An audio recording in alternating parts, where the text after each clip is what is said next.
My boyfriend and best friend are in love with each other.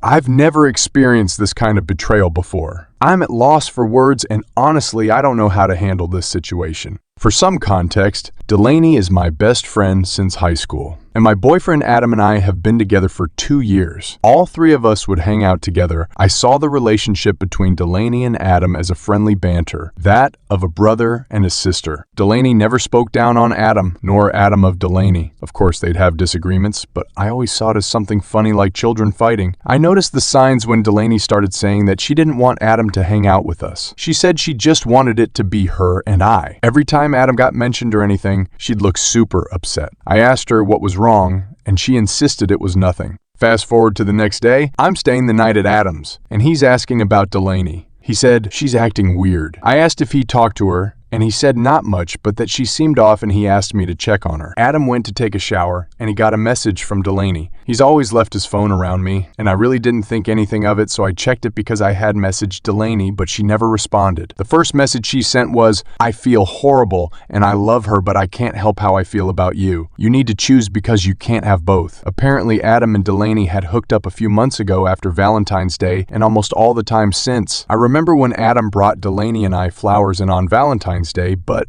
I only thought of it as a friendly gesture. Delaney was so happy, it was all she talked about. She kept telling me how lucky I was. But as my best friend, I didn't think it would mean she'd do this. I read more messages, times when Delaney and Adam said they were hanging out with friends or doing overtime at work. They were with each other. They had sent each other nude photos, and Adam had even compared me and Delaney's bodies. She had been trying to convince Adam to tell me about them and leave me, hoping I would understand that they were in love. But apparently Adam was still in love with me and didn't want to let me go. Delaney was always there for me, supportive and kind, the most beautiful person I'd ever known. And Adam, the love of my life, who would have given his last dollar if it meant I'd be okay, was an old soul, someone you could always depend on. So I don't understand why they do this to me. I used my phone to take pictures of everything, and when Adam came back out, I told him my mom had an emergency and I had to leave. I needed some time to process what I was feeling and think about my next steps. I spent the whole night crying and reading over all the messages I'd collected. After losing myself and crying myself to sleep, I woke up the next morning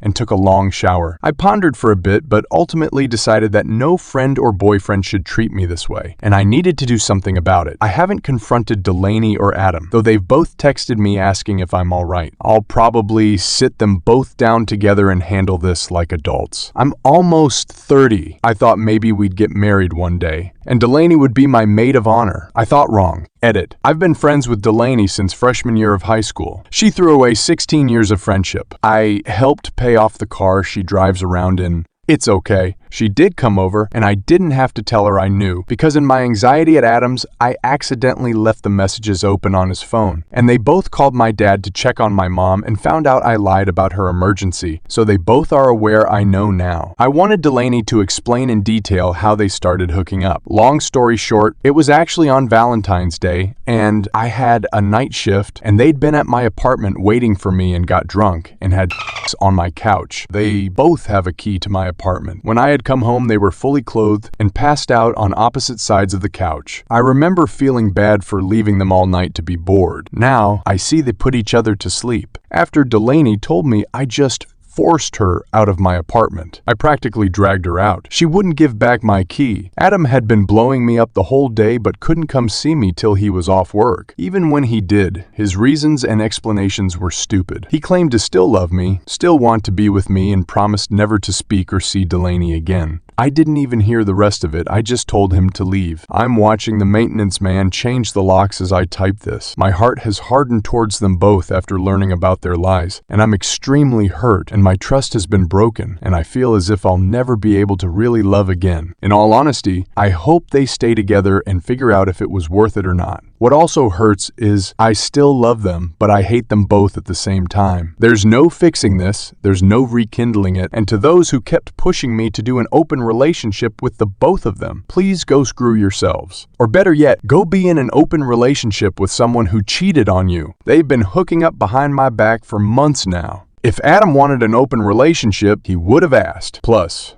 Polygamous relationships have never been a thing for me and never will. I don't agree with it, and I find the entire subject to be stupid. But to each their own. They are both blocked, and I sent screenshots to all of our friends and parents. Yes, my own. Yes, Delaney's, and yes, his. All our parents are close friends, especially me and Delaney's parents. I'm sure it would be nice to watch their world burn, but instead I'm going to have the couch they effed on delivered to Delaney's house, with the same wine they drunk that night sent to Adam. I'm going to go shopping for a new couch eventually, but my recliner chair will do for now. I don't know if they'll stay together, but if they do, no one will support them. No one will be on their side, and no one will ever trust them or believe anything they say. And that's revenge enough for me. Again, thanks for everything.